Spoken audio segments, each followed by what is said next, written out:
Thanks, Dan. We have created a financial plan to account for your current needs and your future financial goals. My name is Ishan Patel. I'm Pradhu Kalagara. I'm Liam. And I'm Norman. Your current financial snapshot. First, let's take a look at your income versus expenses.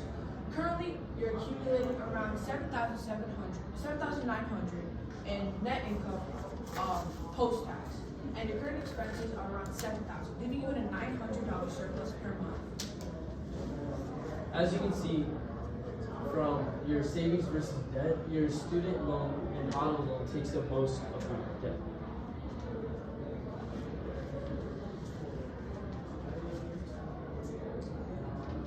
Marcus and Olivia, let's start and look at your net income.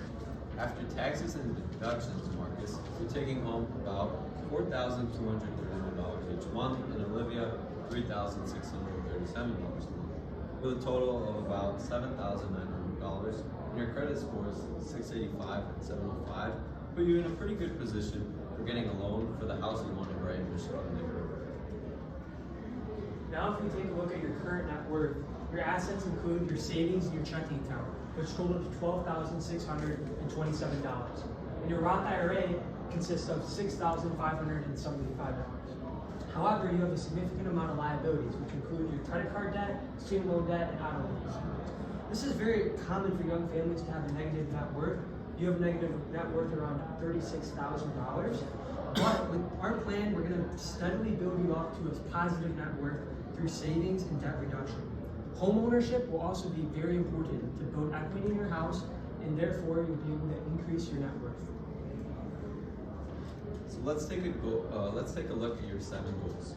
From buying a home and saving for retirement to preparing for your baby and planning for college. These goals show that you're not only thinking about the present, but also setting up yourself for the long term. With our plan, we're going to focus on balancing your short-term needs with your bigger dreams, and we're going to walk you through exactly how to do that. All right, your first goal, buying a home. So we want you to target a home in the $250,000 range and look to put down around 10% down. Since your parents are already matching 100% of whatever you save, we want you to save $2,500 more additional to your $10,000 already saved. We want you to save around $167 a month for around 15 months, and this will put you in a good position to buy a house in around 12 to 18 months. Now, for goal 2 is to unify finances. This is very, very important because a lot of families, when they have a joint checking and savings account, it makes it easier to budget and plan for the future. It also gets you guys together to have the same financial goals. As well, we suggest that you guys have separate accounts for personal things, such as like if you want to get your nails done or if you want to get a haircut, something like that. Let's look at goal number 3, retirement planning. Right now, you guys are not contributing to retirement, which is understandable considering you have a lot on your plate. But starting now can make a huge difference because with the extra years of compounding, it'll set you up better for retirement. Marcus, we recommend putting $417 a month into your 401k to take full advantage of your employer's match. And Olivia, we suggest restarting your contributions to your Roth IRA with $390 a month and slowly increase that over time. And we also recommend that you switch from your Fidelity Michigan fund to VOO, which tracks the S&P 500 for better annualized gains and still lower risk. You guys listed that you wanted to retire comfortably with about $2 million total, but our plan will smash that goal, and it projects about $3 million in retirement by the age of 65. As you can see on these 2 graphs that project your investment growth, with 1.8 million in the 401k and 1.3 million in the Roth IRA. All right, and your next goal, number 4, baby preparation. So childcare, healthcare, and baby essentials are going to take about $700 a month. And also we want you to allocate around $250 a month to a baby/emergency fund since you don't already have one. We also believe that you should use $1,000 of your tax savings return to begin this type of fund. Also, Marcus, we know that you were a little bit hesitant in health savings account if the funds don't roll over, but you don't have to worry, as the HSA has funds that roll over each year, and we suggest you contribute around $100 each month. Your fifth goal was to eliminate your debt. So how do we do this? First, take a look at your high priority debts. These are the ones with the higher interest rates. As you can see, Marcus's credit card has 26%, as well as Olivia's credit card, and as well as Olivia's private loan, which is $22,000 at 8%. So how do we eliminate this? So what we're going to do is called the avalanche method. What this is we put a minimum amount towards other loans while taking the remaining money and putting them into the high priority debts. You also got a tax refund of $2,850, and we're going to take $1,850 of that and put that towards Marcus's $8,150 collection account. What this will do is drastically reduce it so you're not accumulating as much money with interest. And how do we prevent this from happening again? We recommend avoiding reoccurring debts and stop doing buy now, pay later to avoid excess debt. So college savings. You said you wanted your future child to be able to go to college while paying as much of it as you can. So we recommend opening a 529 college savings and consistently put $200 a month into this. After 18 years, you will be able to pay 91% of what your baby needs for their 4-year in-state public school. And that does count for tuition inflation, which is very important as nowadays colleges are getting very expensive. Now we can take a look at goal 7, which is vehicle planning. You currently lease a car and it's going to end June 2025. However, we suggest that you save between $5,000 and $10,000 for a reliable used vehicle, such as a Toyota Corolla. And therefore, this is more reliable, which means less maintenance costs and lower gas expenses. Our life insurance recommendation consists of putting $8 a month to eliminate insurance plan. As currently right now you guys do not have a life insurance plan. This is important because you guys are going to have a baby that is going to be dependent on your income. So this will cover you for about $100,000 in life insurance, which is very good for your baby and kid saving plans. Alright, so now we know that Marcus is willing to do whatever it takes for his family. So we suggest that he becomes a local handyman on the weekends as a freelancer. This will help him help you guys gain around $770 net income each month to help for your financial goals. Alright, your upcoming tax deductions. So your contributions to your 401k and HSA are deductible. Your student up to $2,500 a year in student loan interest. Child, because you're a new baby, you're going to be able to deduct over $2,000 and also have a standard deduction because you're married filing jointly.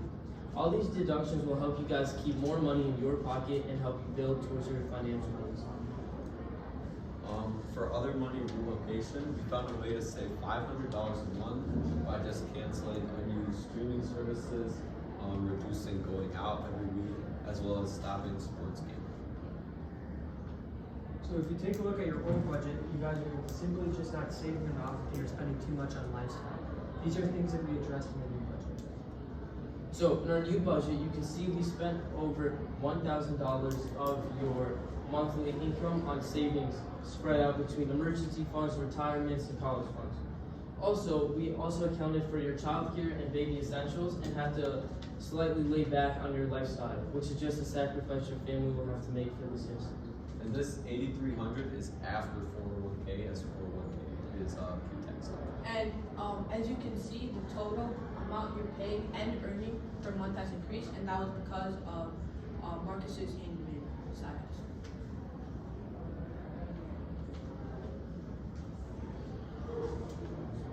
Alright, to conclude, we want you to start saving for your home in the $250,000 range. We want you to save around $167 a month. We want you to unify finances with joint accounts to prevent any issues. Start contributing to your retirement accounts such as 401k and Roth IRA. Open a 5 to 9 plan. Get out of debt using the avalanche method by paying the minimum towards all of your current loans and then throwing the rest of the money at the highest interest loan. And then also preparing for a baby by opening an emergency fund and putting aside around $900 for both the essentials and the fund. Finally, for your vehicle, we recommend buying a reliable and efficient vehicle. Thanks, guys. Yep. Hey, why don't you keep that slide up there? So, Actually, could you go back one to Yeah. the budget? Yeah, leave it there, thank you.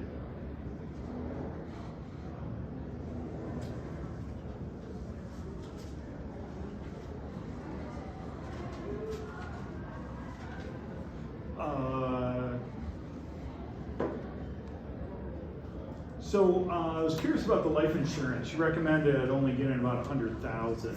Yeah. From what I read and just talking to my parents, they thought that we needed more life insurance than that. Can you talk to me a little bit about how you came to that number? Yeah, so I mean, right now you guys are currently at a young age. I mean, you only have one baby coming around the way.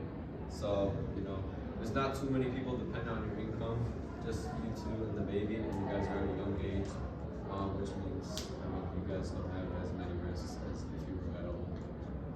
And also, we still want to keep it, we want to get you guys a good starting point. We don't want to put you in a point where you're allocating like $150 a month towards life insurance. We want you to be able to start small, and as your income grows, to start increasing your savings and your life insurance contributions. I've got two questions. A couple times you referenced the emergency fund, and you sort of combined it with this emergency / baby fund, that type of thing. So two questions is, number one, if I have some money, where would I put it? Tell me where exactly would that emergency fund go? And number two, what would I use it for? What would you guys be okay with me using the emergency fund? Because the term baby was in there a few times. So it's kind of locked in for me. Explain that. So, just to clarify, if you earn extra income, where would you put that money? My emergency fund, let's say I had $100 or $1,000. Where is it? Should I put it underneath my mattress? Should I invest it in the Wall Street? Where should this emergency fund be? We recommend just keeping it in a safe bank. Okay. So you really don't have any risk there. Okay. If you want, you can also invest it into a low risk stock such as the S&P 500. Okay. So even if there was a crash, you'd still be okay. Other options could include a money market. Okay. Money markets are always available at your local credit union or bank. Therefore, you'll be able to get a monthly interest rate, and you can pull it out at any time. Versus a CD, where you lock it in for 6-7 months. Therefore, you may not be able to access it if there is an emergency. And also, we want you to use those funds as it's specified as emergency or baby fund, because right now you're just not simply like making enough overall to reach every single goal. So we want you to kind of combine both of those. And the types of emergencies would be like any unforeseen like surgeries or baby like expenses or health needs, or anything like a car breaking down, oil change, stuff like that. So let's say Marcus is on his way to work and he unfortunately meets with an accident. You don't need to scrap the money and give up all your other goals just to make sure he's okay. You have some money there to pay off his surgeries. And you talk about tuition inflation. So would we have other options if our money was in the 529 plan? Like if they wanted to go to a local school or trade school? So if you wanted to do that, when you take money out of your 529, there is going to be a penalty. I think it's around 20%. So you are going to have to take that money out and sacrifice that 20%, but therefore you'll be able to use it towards other needs. But I think like labor, like trade school could count as education, so you could allocate it towards that.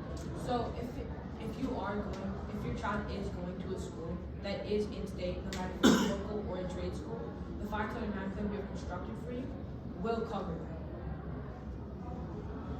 What's the advantage of the Roth IRA? Because it looks like Olivia has already started one. You guys encourage us to keep going. What's the advantage? So the Roth IRA is a great advantage, and you guys qualify it too, especially because you make under that 165 mark. Okay. So when you take out your money out of the Roth IRA, you're not going to have to pay taxes on it. So you pay taxes now, and therefore you don't have to pay taxes later. And that's the really big thing that you're saving. Versus if you go with a 401k, you are going to have to pay those taxes later, but you're not paying the taxes now. And taxes are always going to be more later than, like you're going to have to pay more later than versus now. You're gonna have to pay capital gains taxes on the 401k, which is gonna be taxed on everything that you gain with from your initial investment.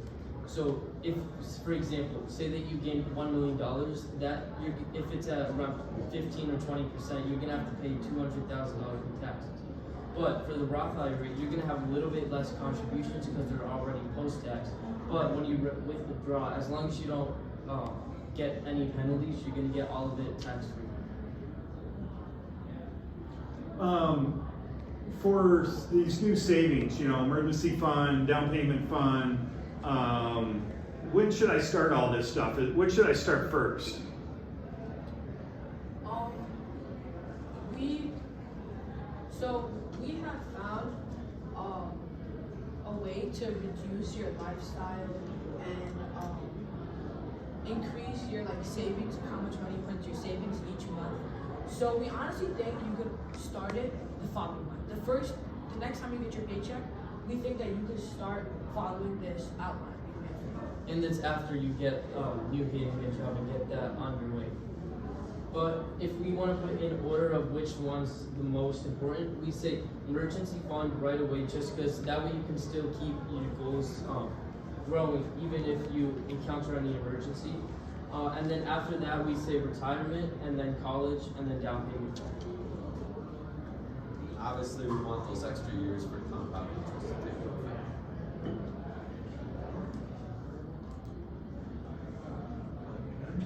Anybody to follow? Mike, are you Yeah, all right? we're good. Yeah, I'm good with questions too, you guys. Thanks so much for your Thanks, guys. presentation. Very